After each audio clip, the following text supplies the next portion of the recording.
Allie, we've talked about this basic technique, and obviously it could not be simpler, but with the exception, if you are in a situation where you have really good magnification, you can see into the canal, we can deliver the exact amount of, a sealer that we want.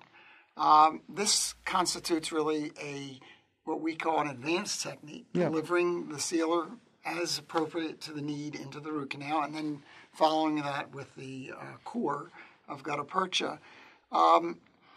It really doesn't necessarily imply a different technique as much as it does just a different way of delivering the sealer. Yeah, you're absolutely right. Yeah. It's really the basic and advancedness part of it has to do with the basic and advancedness level of the operator.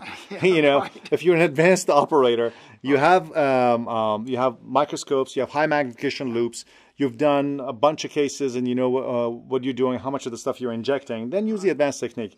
But I would certainly not recommend that you use it in areas where there's a potential for overfill, such as areas where you have vital structures and so on, such as the intraalveolar nerve or the maxillary sinus or the mental foramen and those areas. Just be on the safe side. Just know what you're doing.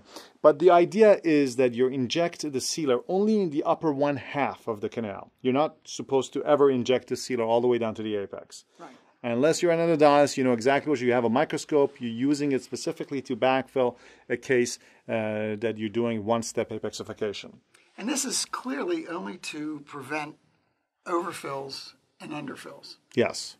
It doesn't stop it doesn't negate the need for, trial fills. It doesn't do any of the things. This is strictly a matter of let's be more precise. How do you deliver the sealer? How do you deliver the sealer in the canal is the difference, really. It really has everything to do with just on the upper half, and then you place the sealer. And can you get enough hydraulics with it? You sure can, as we're going to show in a second.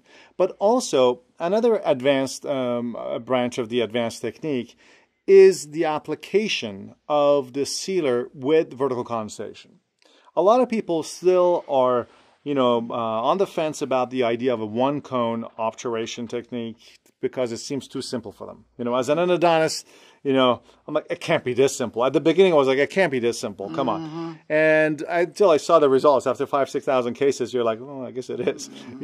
But still, some people that are new to this area may feel that they're used to vertical condensation and want to still do that. And as a result, this advanced type of a protocol, which includes injection into the canal, but also allows them to do vertical condensation, which includes, burning down the gutta percha all the way to the apical half and then backfilling it, is available too. And for that, they have developed a special kind of a gutta percha and a backfill gutta percha, okay? That is a lower melting point.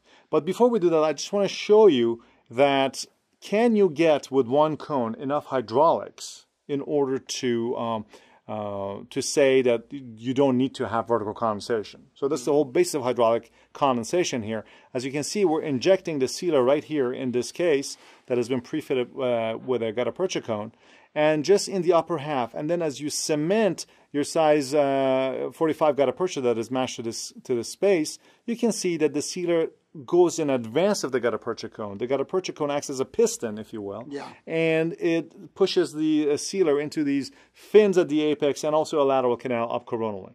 And you see that all the time, just as hydraulic condensation, basically. But still, many people are saying, well, I want to condense it down and backfill it. I learned it the shoulder technique. And for that, now you have this BC Gutta Percha 150 series that are lower melting point, because you don't want to go very high in temperature with bioceramics because it dries it out.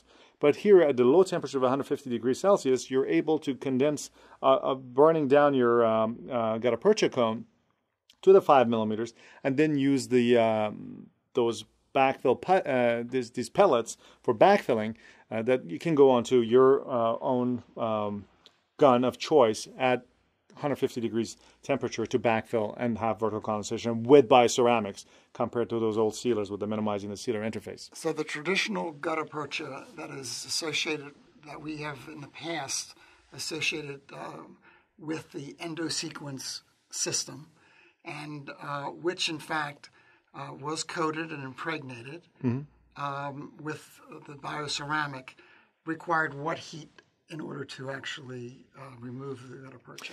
So the other, the main gutta percha cone that were used, there were high melting temperature gutta percha cones that are on the bioceramic BC cones. Yeah. We purposely wanted them to be a little bit harder so that they can actually push and act a little bit better with the hydraulics forces required. Made it a little stiffer. Yeah, a little bit stiffer. So for those, they're run at a higher than 200 degrees Celsius, and as a result, you know, you have to apply more temperature to do vertical condensation with them, which will kind of make them desiccates the sealant. Well, so unnecessarily. That's where the 150 series comes handy. Is that so it's a little bit of an accommodation. It sure is. Okay. It addresses the you know the need of some people who are so used to doing things their own way that Yeah. Okay. Well. Basically accommodating them. But it's not necessary. Okay. All right. So speaking of that, let's come back and talk about some potential obturation errors that occur no matter what system you use and how we can avoid them. Okay.